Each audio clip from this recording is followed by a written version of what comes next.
Nasib buruk petani Aceh di tahun 2025. Harapan yang kian pudar.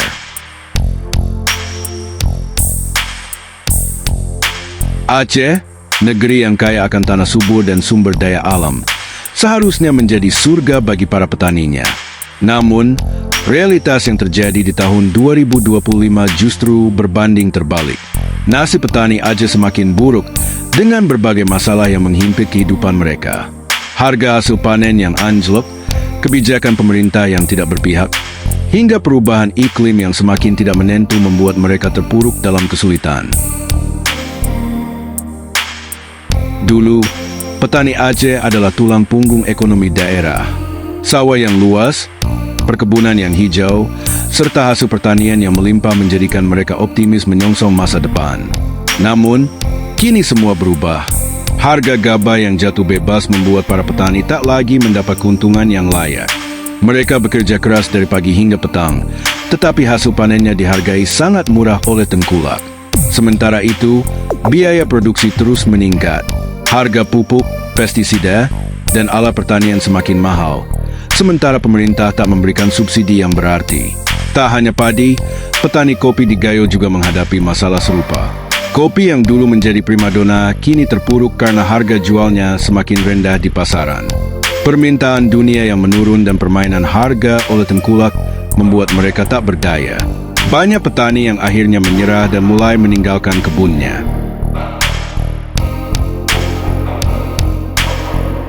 Salah satu alasan utama keterpurukan petani Aceh adalah kurangnya perhatian dari pemerintah. Para petani merasa dibiarkan berjuang sendiri menghadapi kerasnya persaingan pasar. Program bantuan yang dijanjikan seringkali hanya menjadi wacana. Jikapun ada bantuan, proses birokrasi yang berbelit-belit membuatnya sulit dijangkau oleh petani kecil. Di beberapa daerah, irigasi menjadi masalah besar. Saluran air yang rusak tak kunjung diperbaiki, membuat sawah-sawah keringan di musim kemarau dan terendam banjir di musim hujan. Seharusnya pemerintah daerah hadir dengan solusi nyata, namun kenyataannya mereka seolah menutup mata. Bukan hanya itu, konversi lahan pertanian menjadi perkebunan sawit semakin marak. Investor besar datang, menggusur lahan petani, dan menggantinya dengan tanaman kelapa sawit yang lebih menguntungkan bagi segelintir orang. Para petani kecil kehilangan tanah mereka dan dipaksa menjadi buruh di tanah yang dulu mereka miliki.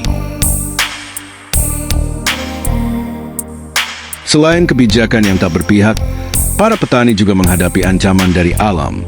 Tahun 2025 menjadi salah satu tahun terberat bagi mereka. Musim kemarau yang lebih panjang membuat banyak sawah gagal panen. Di sisi lain, hujan yang turun tiba-tiba dan dengan intensitas tinggi menyebabkan banjir di berbagai daerah. Tanaman rusak dan para petani semakin kehilangan harapan. Hama dan penyakit tanaman juga semakin sulit dikendalikan. Perubahan iklim membuat populasi hama meningkat, sementara harga pestisida mahal. Banyak petani yang akhirnya menyerah karena tak mampu membeli obat untuk menyelamatkan tanamannya. Dengan kondisi yang semakin sulit, kemiskinan di kalangan petani Aceh meningkat drastis. Banyak anak petani yang terpaksa putus sekolah karena orang tua mereka tak lagi mampu membayar biaya pendidikan. Para pemuda desa yang kehilangan harapan akhirnya memilih merantau ke kota atau bahkan ke luar negeri sebagai buruh kasar. Tak sedikit pula yang akhirnya terjerumus dalam utang. Para petani yang tak bisa menutupi biaya hidupnya harus meminjam uang dari rentenir dengan bunga tinggi. Bukannya keluar dari masalah, mereka justru semakin terjerat dalam lingkaran kemiskinan.